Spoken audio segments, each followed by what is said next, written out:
y'all, how you doing? It's LeClaire and welcome back to the channel. So it's around my 15 months since surgery. I am still at around 295 pounds, which is yay. I haven't been that size, since high school. So I made a declaration to a few close friends last week, and my husband, of course. And right now my goal is to be 250 pounds by the end of this year, which is a totally respectable and obtainable goal.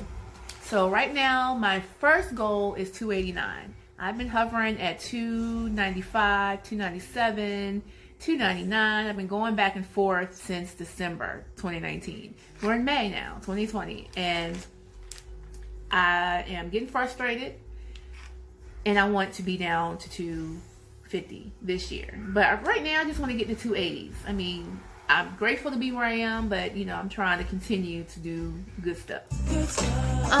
So how are you doing during this corona situation? I've been up and down, but I think everybody has. When this first broke in the States, I feel like it was Corona Central, 24/7 coverage, which is understandable. I mean, it's a global situation, and it's important that we all be safe and take measures to protect ourselves, our family, and others. Because if we don't protect ourselves, that's how this thing gets around.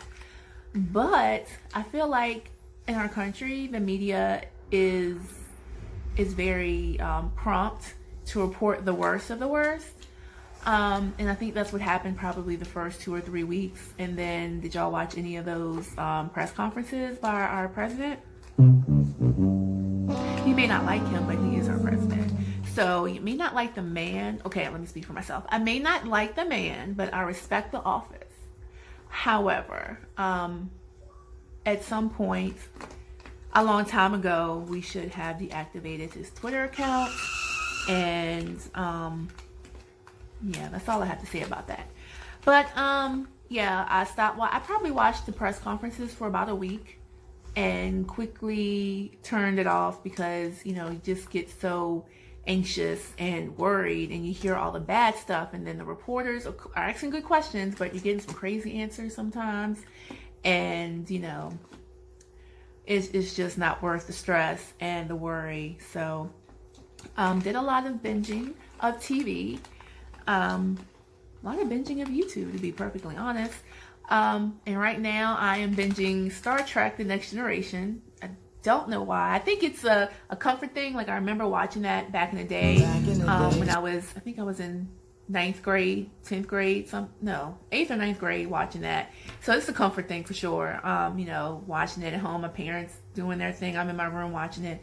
So I think it's definitely a comfort issue. So I've been binge watching that. I'm not binge watching any Korean dramas right now. Right now I keep watching the same ones. So no new dramas. And anything else going on? I'm still working with the nails. Did some French tips last week, so they turned out really well.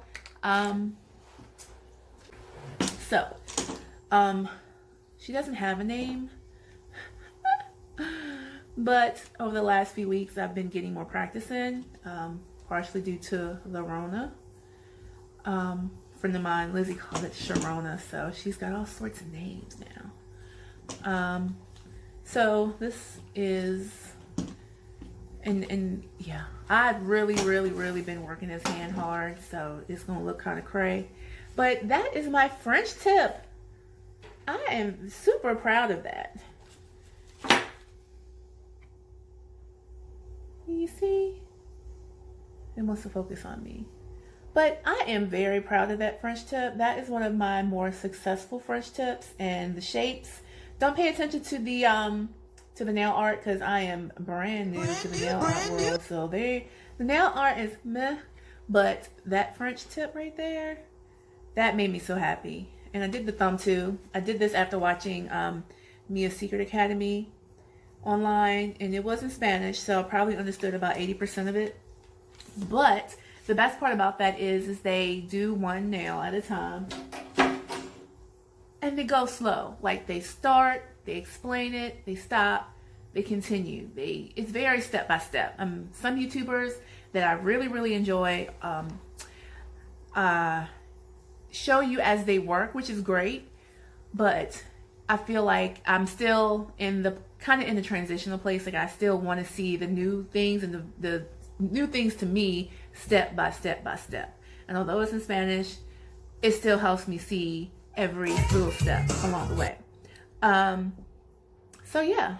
So what are you guys watching on TV or Netflix, Hulu, YouTube? What are you binging? Any books, any book recommendations? Because at some point I am going to have to crack open a book again to keep my brain going from going to mush.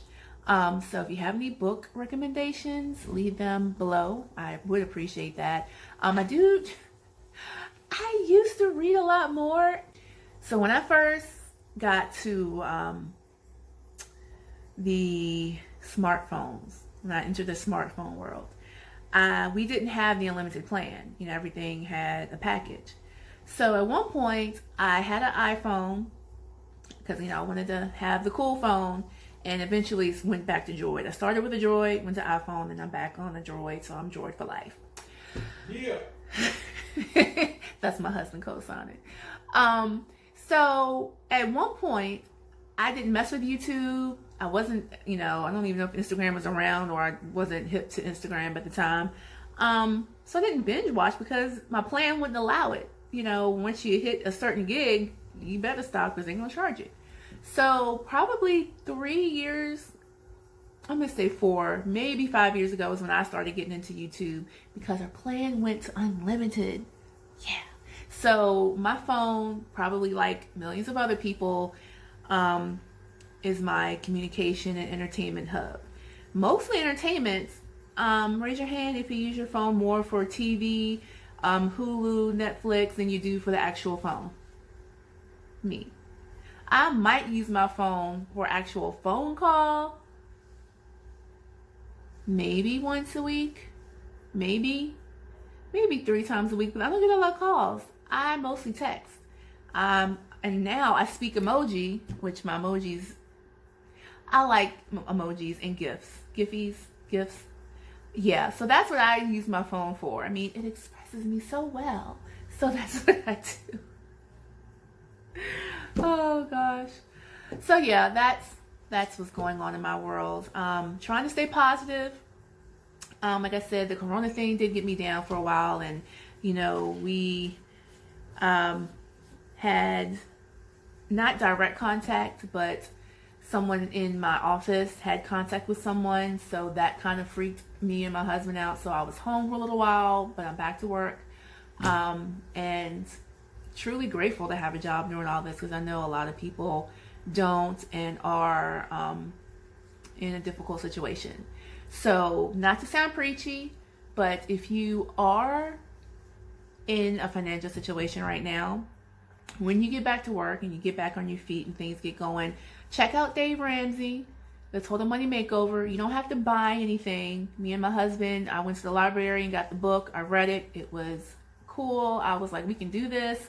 I was super hyped. Told him about it. A couple months later, he was on board. So from that point to this, we've been working on getting debt free.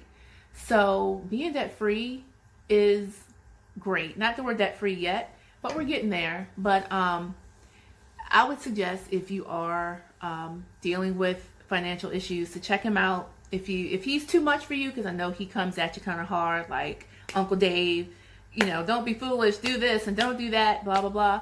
Check out his daughter, Rachel Cruz, because she says the same thing except in a much softer, nicer package. The feminine version.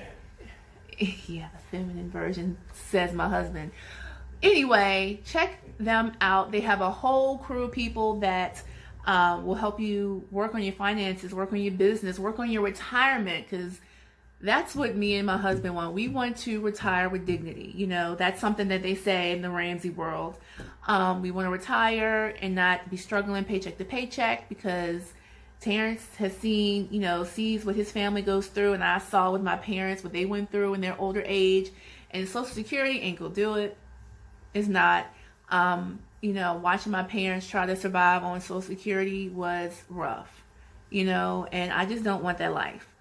So, fortunately, we found Dave Ramsey a couple years ago, and we've been following his steps. We went to Financial Peace University. That was really good.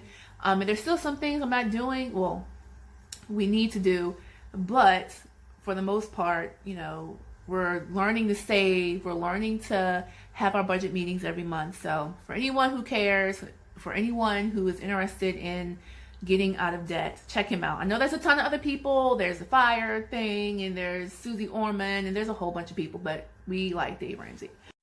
All right, so non-scale victories recently are, one is my hair. I took my hair down. You know, they shut down all the salons and things, which is very unfortunate. I hear they may be opening them soon. I don't know.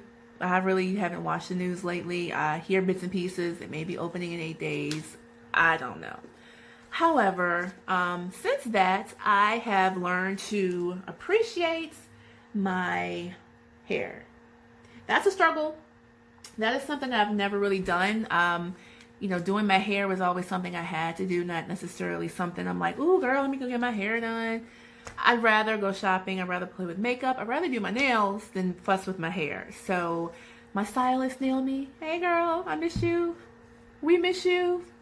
But I've been natural for about 3 years, I think, maybe 4. But Naomi, if you're watching this, please let me know below, because I didn't write it down, because I didn't think I was going to make it past a year, to be honest. So when I decided to stop the creamy crack, I was still on the fence. Every time I go get my hair done, I was kind of like, maybe I'll go back, and maybe I'll go back. I never did. But I was experimenting with some hairstyles, and I ended up loving the faux locks through the crochet faux locks. Love them. Miss them. Most of my other videos, I'm wearing some sort of faux locks. Considered actually getting locked naturally, because my hair, I think, will do that even faster than my husband's. But I'm like, do I really want to commit to that? That's the hard part, like committing to real dreadlocks. Maybe not. I don't know. But I have thought about it. For real. So my non-scale victory, number 1, is appreciating my hair. Like, literally letting it down. Like, if I let this out, my hair comes out to about here. It's like it's a whole afro. It's beautiful. Like, I love it. Like, I never realized how strong and resilient my hair is until this year. You know, watching it grow out from the relaxer, watching that all grow out, and transitioning to totally natural. Like, I never thought this would be me. So, but I'm so happy. Like, I love it. Like, it's a whole thing. So, yay.